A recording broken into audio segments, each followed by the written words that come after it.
जय हिंद। दोस्तों, अगर आप ग्रुप डी का एग्ज़ाम दे रहे हैं या फिर किसी भी रेलवे के एग्ज़ाम की तैयारी कर रहे हैं तो ये वीडियो को ध्यान से देखिएगा दोस्तों, क्योंकि आज जो मैं प्रश्न लेके आया हूँ ये सभी के सभी रेलवे द्वारा पूछा हुआ क्वेश्चन है। तो चलिए दोस्तों, लेट नहीं करते हुए आते हैं अपने क्वेश्चन पे। आज का पहला क्वेश्चन है, एक व्यक्ति अपना सामान 20% लाभ पर बेचता है। यदि वह सामान को 20% अधिक पर खरीदता होता और 10% लाभ पर बेचा होता तो उसे 120 रुपये अधिक मिलते। सामान का क्रय मूल्य क्या है? ध्यान से देखिएगा दोस्तों, बहुत ही शॉर्ट तरीके से बनाऊंगा। एक व्यक्ति अपना सामान 20% लाभ पर बेचता है। मान लीजिए उसका क्रय मूल्य क्या है? 100 रुपया, ठीक है। और वो 20% लाभ पर बेचता है। कितना में बेच रहा है? 120 में। यदि वह सामान को 20% अधिक मूल्य पर खरीदा, यहाँ देखिए क्या कर रहा है, पहले वो लाभ 20% लाभ पर बेच रहा है, 100 में खरीदे 120 में बेच दिए। लेकिन कह रहा है यदि वह सामान को 20% अधिक मूल्य पर खरीदा होता, 20 मतलब 100 में नहीं, 20% अधिक, 100 का 20% क्या हो जाएगा, 120 में खरीदा होता और 10% लाभ लेकर बेचा होगा, 10% लाभ पर बेचा होता। पहले तो 100 में खरीदा, 120 में बेच दिया, लेकिन अब क्या कर रहा है, 20% अधिक पर खरीदा होता और 10% लाभ पर बेचा होता। तो 120 का 10% क्या हो जाएगा, 132। 10% लाभ पर बेचेगा तो 132 में बेचेगा, सॉरी दोस्तों 132, ठीक है ना। अब बताइए कितने रुपया, तो इसे 120 रुपया अधिक मिलते हैं। सामान का क्रय मूल्य क्या है? ध्यान दीजिएगा दोस्तों, यहाँ पर उसे 120 रुपया अधिक मिल रहा है। यहाँ पर 120 में बेच रहा था, अब बेच रहा है कितना में, 132 में। यहाँ से कितना अधिक मिल रहा है, 12 रुपया। तो अधिक का तुलना अधिक से। पूछ क्या रहा है, क्रय मूल्य क्या है? क्रय मूल्य के लिए क्या करेंगे, 100 से गुना। 12 से कटेगा 10 बार में, 100 गुना 1000, आपका 1000 रुपया आंसर हो गया। डी नंबर आपका आंसर हो गया दोस्तों। यहाँ पर क्वेश्चन एक बार समझ जाइए कि कहा रहा था कि 20% लाभ पर बेच रहा है। एक अपना सामान को 20% लाभ पर बेच रहा है, 100 में खरीदे 120 में बेच दिए। अब बोला यदि वो सामान को 20% अधिक पर खरीदता, 100 में नहीं 120 में खरीदता और 10% लाभ पर बेचता, इसका 10% कितना हुआ, 132 में बेच रहा है, उसे 120 रुपया अधिक मिल रहा था। 120 रुपया अधिक मिला इसके तुलना में। और यहाँ 120 में बेच रहा था, 132 में, यहाँ कितने का अंतर आया, 12 का। तो अंतर का तुलना अंतर से कर दिए। पूछ रहा था क्रय मूल्य क्या है, 100 से गुना कर दिया, आपका आंसर 1000 रुपया आ गया दोस्तों। समझ गए होंगे। चले जाते हैं अपने अगले क्वेश्चन पे। अगला क्वेश्चन है, रमेश के पास कुछ मुर्गियां और कुछ गायें हैं। यदि सिरों की संख्या 48 और पैरों की संख्या 140 हो तो मुर्गियों की संख्या क्या है? ध्यान दीजिएगा दोस्तों, बहुत ही इंपॉर्टेंट क्वेश्चन है, आप लोग बनाएंगे कभी। यहाँ पर ऐसा क्वेश्चन जब भी आए गाय मुर्गी वाला, तो यहाँ पर आप लोग को ध्यान देना है कि टोटल पैरों की संख्या क्या दिया हुआ है, मेन वैल्यू क्या है, दोनों को मिला के 140, ठीक है ना। 140 मेरा क्या है, पैरों की संख्या, इसको लिख देते हैं। अब देखिए दोस्तों, जब मुर्गियों की संख्या पूछे तो वहाँ सभी के सभी क्या मानना है, गाय। सिंपल में समझिए आप लोग, मुर्गी की पूछ रहा है, सभी को सभी गाय मान लीजिए। मान लीजिए 48 सिर है ना। देखिए सिर तो एक ही होता है, पैर दो गो, एगो के पास 4 गो है, तो पैर एक नहीं मान सकते हैं, सिर मान सकते हैं कि सिर दोनों के पास एक ही को होता है, ठीक है ना। तो सभी जितना का जितना गाय है, मान लो 48 सिर है, 48 का 48 क्या है, गाय है। 48 का 48 गाय है। मुर्गी का पूछ रहा है, मैंने जितना सिर था ना सभी को क्या मान लिया। तो यहाँ पर दोस्तों 48 गाय हो गया, तो पैरों की संख्या क्या होगी, 48 गुना, एक गाय के पास 4 पैर, तो 48 गाय के पास 48 गुना 4, 192 पैर। टोटल पैर क्वेश्चन में दिया हुआ 140, हम लोग का निकला 192, तो अंतर क्या है, 52। यहाँ पर पैरों के अंतर 52, और रियल में गाय और मुर्गी में पैरों का अंतर कितना है, 2 का। अंतर का तुलनांतर से यहाँ पर आप लोग का आंसर निकल गया 26 मुर्गियों की संख्या। सिंपल था दोस्तों, आप लोग को पैरों की संख्या दिया हुआ है। मुर्गी का पूछ रहा है, सभी के सभी गाय मान लीजिए, तो गाय का टोटल पैर निकला कितना, 48 गाय मान लीजिए, 192 पैर निकला। पैरों का अंतर निकला 52 अनुपात में, क्वेश्चन के अनुसार।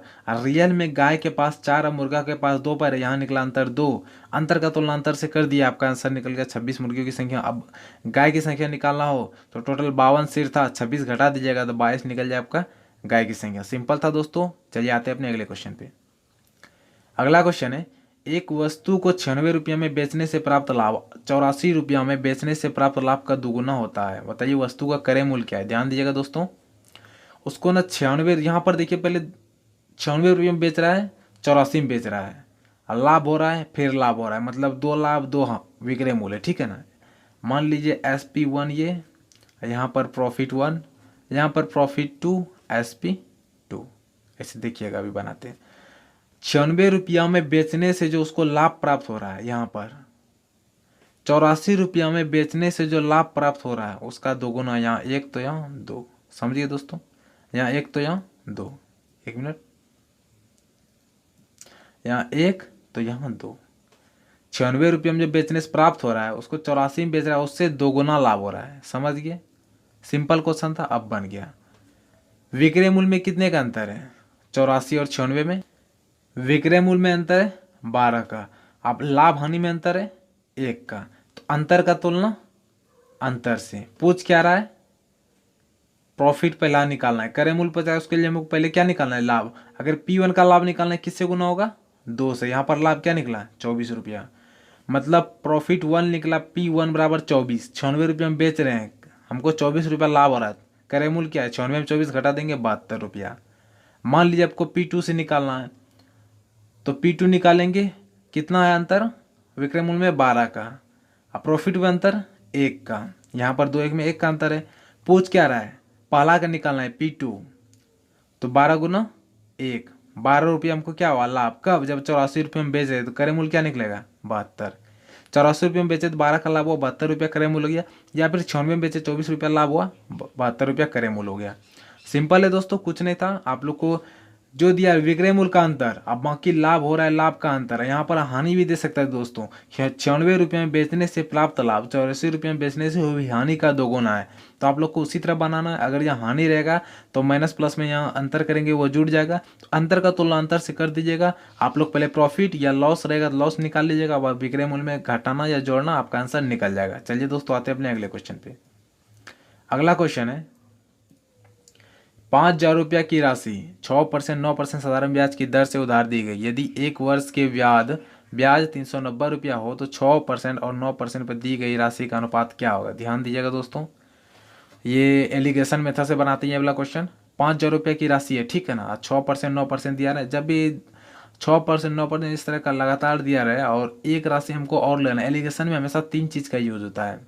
6% है, 9% है, लग रहा है कि एलिगेशन मेथड लगने वाला है, एक वाला एगो इसका बीच वाला निकालिए, 6 और 9 के बीच वाला औसत। औसत नहीं होता है, औसत को निकाल लीजिएगा। देखिए एलिगेशन कैसे लगाते हैं। औसत को निकालने के लिए देखिए क्या करते हैं हम लोग। ₹390 क्या हो रहा है? ब्याज प्राप्त हो रहा है किस पर? ₹5000 की राशि पर, ठीक है ना। कितना में? ₹390 ब्याज हो रहा है, ₹5000 की राशि है, कितना वर्ष में? 1 वर्ष। हम लोग यहाँ से क्या निकालने? ये है औसत दर। क्या है दोस्तों? औसत, औसत दर, औसत दर है, ठीक है ना। 1 वर्ष दिया हुआ है यहाँ पर। 1 वर्ष में ₹100 माने ब्याज गुना 100 बटा मूलधन गुना समय, औसत दर निकल रहा है। दर वाला फॉर्मूला होता है ब्याज गुना 100 बटा समय गुना दर। दर क्यों निकाल रहे हैं दोस्तों? 6% 9% दो को दर दिया हुआ है, एगो इसका बीच वाला निकाल रहे। ये जो निकालेंगे औसत निकलेगा 6 और 9 के बीच, और 6 और 9 के बीच निकल जाएगा तो यहाँ पर हम लोग एलिगेशन मेथड लगा देंगे। सिंपल था दोस्तों, देखिएगा। डबल जीरो कटेगा, ये जीरो कटेगा, यहाँ से निकला मेरा क्या? 39/5। ये तो अपने मन में भी निकाल सकते हैं। वो 390/5000 गुना 100 बटा 1 वर्ष, 1 वर्ष देंगे, 2 वर्ष आएगा तो नीचे से 2 से भाग देंगे। 39/5 जो निकला ये 6% 9% के बीच में होगा। कैसे दोस्तों? 5 से 39 में भाग दीजिएगा, लगभग 8 बार या 7.99 बार में खाएगा, जो कि 6 से बड़ा और 9 से छोटा है। अब इसको एलिगेशन मेथड से बनाते हैं दोस्तों, 1 मिनट।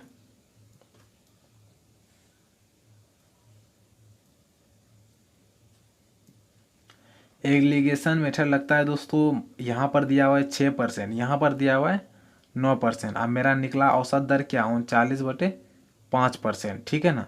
अब यहाँ यहाँ और ये जो है, ये 9 और 39/5 गुना होगा, माइनस करके यहाँ आएगा। मतलब ये दोनों गुना होगा, बटे में तो गुना होगा, माइनस करके यहाँ आएगा। और जो बटे में नहीं रहता, सिर्फ 5 रहता, तो माइनस करके यहाँ, अगर यहाँ 39/5 नहीं रहता, सिर्फ 5 या सिर्फ एक ही अंक रहता, तो 6 में घटता या 9 में घटता। गुना बटे में तो पहले गुना होगा दोस्तों। 6 5 6 गुना 5 क्या हो जाएगा? 30। 39 में 30 गया, 39 में 30 गया, 9 यहाँ बचेगा, और 9 बचे यहाँ क्या हो जाएगा? 45। 39 में 45 गया, 6 यहाँ बचा। तो ये आपका दर दिया हुआ है दोस्तों। यहाँ क्या दिया हुआ है? दर। और 1 वर्ष का है ना, तो आप इसको ऐसा ही भी बोल सकते हैं। 6% 9% है, यहाँ 1 वर्ष दिया हुआ है, तो ये क्या हो गया? ऐसा ही। और ऐसा ही से जब एलिगेशन मेथड से निकालते हैं, यहाँ आपका मूलधन का अनुपात निकल रहा है दोस्तों, P1 P2 का अनुपात निकलेगा यहाँ पर। क्योंकि साधारण ब्याज जो होता है मूलधन का समानुपाती होता है। तो अगर जो आप साधारण ब्याज यहाँ ले रहे हैं, यहाँ सिंपल इंटरेस्ट ले रहे हैं, तो यहाँ आपका मूलधन निकलेगा दोस्तों। आप लोग को याद रखिएगा, बहुत बार काम देगा। तो 3 दूनी 6 और 3 तिया 9, 2 अनुपात 3 आपका क्या हो गया, मूलधन हो गया। सिंपल था दोस्तों, पहले आप लोग को दर निकाल लेना है। अब बाकी 6% 9% की दर से बीच में दर को माइनस करके आप लोग को 2:3 में आपका आंसर आ गया। आंसर नंबर ए आपका आंसर हो गया दोस्तों। चलिए आते हैं अपने अगले क्वेश्चन पे। अगला क्वेश्चन है कि 6 लीटर के एक घोल में 4% चीनी है, 1 लीटर पानी वाष्प द्वारा उड़ा दिया जाता है, शेष घोल में चीनी का प्रतिशत क्या है। ध्यान दीजिएगा दोस्तों, बहुत समीकरण मेथड से बनाएंगे, बहुत आसान से बनेगा दोस्तों, एक बार में आप लोग समझ जाइएगा। ध्यान दीजिएगा, 6 लीटर का मेरा घोल है, ठीक है ना, इसमें 4% क्या है, चीनी है, बराबर 1 लीटर पानी वाष्प द्वारा उड़ा जाता है। टोटल मिश्रण ये है मेरा, 1 लीटर पानी वाष्प द्वारा उड़ा जाता है। 6 लीटर में से 1 लीटर क्या किया गया, उड़ा गया, बचा क्या यहाँ पर 5 लीटर। अब बताइए शेष घोल में चीनी का प्रतिशत क्या है, x%। यहाँ तक आप लोग समझ गए दोस्तों। 6 लीटर का घोल है, 4% चीनी है, 1 लीटर पानी 6 में से उड़ा दिया गया टोटल घोल में से, शेष घोल में चीनी का प्रतिशत क्या है, x से लिखेंगे दोस्तों, x%। अब इसको कटा दिए, 6 के 24 और 6 में गया 5, 24। अब 5x बराबर 24, x बराबर क्या हो जाएगा 24/5, कटेगा दोस्तों 5 से, 5 चौक 20, 4/4/5%। आपका आंसर हो गया। आंसर नंबर 24/5, ए नंबर आपका आंसर हो गया दोस्तों। 24/5 या पूर्णांक में तोड़ सकते हैं, 4/4/5, ए नंबर आपका आंसर हो गया। सिंपल था दोस्तों। आते हैं अपने अगले क्वेश्चन पे। बहुत बार वो वाला क्वेश्चन पूछा था, अभी जो बनाए 5 नंबर आप लोग क्वेश्चन, ये वाला क्वेश्चन रेशियो में बहुत बार पूछा गया है। आप लोग ध्यान से देखिएगा, आप बना लीजिएगा। ये अगला क्वेश्चन है कि 30 लीटर के मिश्रण में, सेम क्वेश्चन है दोस्तों, ध्यान दीजिएगा। 30 लीटर का मेरा मिश्रण है, ठीक है ना, जिसमें 90% अल्कोहल है, लिख दिए 90% अल्कोहल है, कितना पानी मिलाया जाए। टोटल मिश्रण की बात कर रहा है, ठीक है ना, टोटल मिश्रण की बात कर रहा है। 30 लीटर में कितना पानी मिलाया जाए, पानी का सिंबल W, वाटर, ठीक है ना, कि 80% अल्कोहल हो जाए। जो बोल रहा था क्वेश्चन वो है, अभी मैंने क्वेश्चन लिखा, अभी कुछ नहीं किया है दोस्तों, अभी क्वेश्चन लिखा है सिर्फ कि 30 लीटर मिश्रण है, 90% अल्कोहल है, कितना पानी मिलाया जाए, टोटल मिश्रण में मिलाएगा, 80% अल्कोहल बच जाए। ध्यान दीजिएगा। अब इसको कटा दीजिए, परसेंट से 0%, 0 कट जाएगा, 8 कटेगा 4 बार में, यहाँ कटेगा 15 बार में, 15 नमा 135 और 4 से कटेगा 120 प्लस 4 वाटर W। 120-35 में कितने का अंतर है, 15 का, तो W बराबर 15/4। कटाइएगा इसको दोस्तों, 15/4 को, तो क्या आ जाएगा, 4 तिया 12, 4 7 28, 4 5 20, बी नंबर आपका आंसर है दोस्तों। 3.75 लीटर।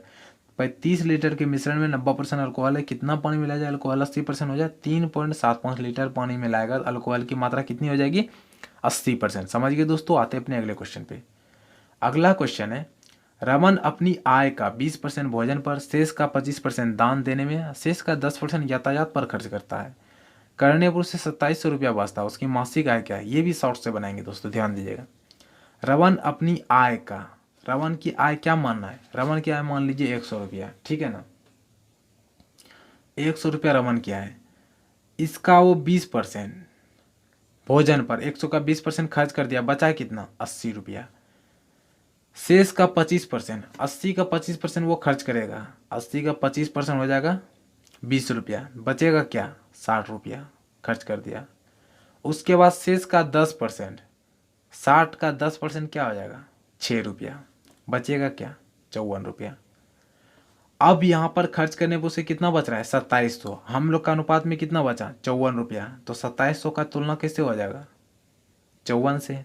पूछ क्या रहा था, उसका मासिक है क्या है, मासिक है 100 रुपया, यहाँ पर टोटल 100 माने थे, 54 से कटेगा 5 बार में, 5 से 500 रुपया, आपका 5000 रुपया आंसर आ गया। 54 से 50 बार में कटेगा दोस्तों, 5000 रुपया आपका आंसर आ गया। बी नंबर आपका आंसर आ गया। ठीक है दोस्तों, देखिए क्वेश्चन क्या कर रहा था, रमन की आय का 20%, आय मान लीजिए 100, इसका 20% भोजन पर खर्च कर रहा है, इसका 20% भोजन पर खर्च कर रहा है, 100 का 20% खर्च करेंगे तो 80 रुपया बचेगा। फिर इसका 25% कर रहा था, 80 का 25% उसने किस पर करेगा, दान देने में, 80 का 25% खर्च करेंगे 60 रुपया बचेगा। अब 20 रुपया हो जाएगा 80 का 25%। फिर 60 का 10% उसने यातायात पर खर्च कर दिया, इसका 10% खर्च करेंगे, बचेगा 54 रुपया। तो यहाँ पर मेरा 54 बचा, यहाँ पर इसका 2700 बचा था। तो अंतर का जो बचा हुआ था उसका तुलना उससे पूछ रहा था मासिक आय, तो 100 रुपया माने तो 100 से गुना कर दिया, आपका आंसर निकल गया दोस्तों। आते अपने अगले क्वेश्चन पे। अगला क्वेश्चन है, एक वस्तु के अंकित मूल्य तथा क्रय मूल्य का अनुपात 6:5 है। यदि 15% की छूट दी जाए तो लाभ प्रतिशत क्या होगा। क्वेश्चन दोस्तों छोटा है, 6:5 दे दिया, 15% छूट है, लेकिन यहीं पर विद्यार्थी लोग गड़बड़ा जाता है। ध्यान दीजिएगा, आप लोग को गड़बड़ाना है, आप लोग को बहुत ही शॉर्ट और बहुत ही जल्दी बनाना है, ठीक है दोस्तों। यहाँ पर दिया हुआ है मेरा क्या, अंकित मूल्य और क्रय मूल्य। दोस्तों आप लोग को ज्ञात होगा कि अंकित मूल्य क्रय मूल्य कुछ भी अनुपात में दिया रहा है उसको हम मेन वैल्यू में कन्वर्ट कर सकते हैं या फिर निश्चित राशि में बदल सकते हैं, दोनों को 1 से गुना करके या दोनों को एक ही अंक से गुना करके। तो 6:5 को हम अंकित मूल्य क्रय मूल्य को 120:100 मान सकते हैं। 20 से गुना करिए, 6 में 20 से गुना किए 120, 20 से गुना किए 5, 100। क्यों माने दोस्तों, यहाँ पर मेरा क्रय मूल्य 100 आ गया, क्रय मूल्य 100 आ गया, इससे बनाने में आसानी होगा। ये आपका क्या है, MP मार्क प्राइस, ये क्या है, CP क्रय मूल्य, ठीक है ना। अब आप लोग बताइए कि 15% जो छूट दिया जा रहा है लाभ प्रतिशत निकालने के लिए, 15% छूट ये अंकित मूल्य पर मिलेगा या क्रय मूल्य पर मिलेगा। ध्यान से देखिएगा, 15% जो छूट मिलेगा ना वो अंकित मूल्य पर मिलेगा, क्योंकि छूट जो हमेशा मिलेगा वो अंकित मूल्य पर मिलता है। अगर अंकित मूल्य नहीं रहे तब क्रय मूल्य का प्रयोग कर सकते हैं, लेकिन अंकित मूल्य दिया रहे तो छूट किस पर मिलेगा, अंकित मूल्य पर। तो 120 का 15% छूट निकालेंगे, क्या निकल जाएगा, 120 का 15% छूट निकालिएगा, 120 गुना 15% छूट पर मतलब 85 रुपया, 85/100, 120 गुना 85/100 क्या हो जाएगा, ये जीरो कट जाएगा, 6 बार में, 5 बार में, 5 से 17 बार में, 17 छक 102, 102 रुपया निकला। 120 का जो 15% छूट पर विक्रय मूल्य निकाले वो मेरा कितना निकला, 102 रुपया।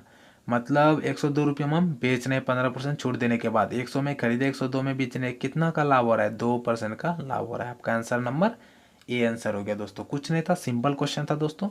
100 में खरीदे 102 में बेचे, कितना का लाभ हुआ, 2% का। आप लोग को क्या करना है, 6-5 से मतलब नहीं रखना है, इसको मेन वैल्यू निश्चित राशि में कन्वर्ट करना है। या आप 600-500 भी ले सकते हैं, कुछ भी ले सकते हैं, दोनों को एक अंक से गुना कर दिया, लेकिन ज़्यादा लीजिएगा तो बनाने में आपको परेशानी होगी। तो यहाँ पर ले लिए, उसके बाद एक अंकित मूल्य पर छूट दे रहा था, तो 120 पर 15% छूट दिए तो 102 में बेच रहा था, 100 में खरीदा 102 में बेचा, कितना का लाभ हुआ, 2% का लाभ हुआ। सिंपल था दोस्तों। तो दोस्तों आज के लिए इतना ही। अगर वीडियो अच्छा लगा तो वीडियो को एक लाइक जरूर कीजिएगा, चैनल को भी सब्सक्राइब कर लीजिएगा दोस्तों। चलिए दोस्तों मिलते हैं अगले वीडियो में, धन्यवाद, जय हिंद।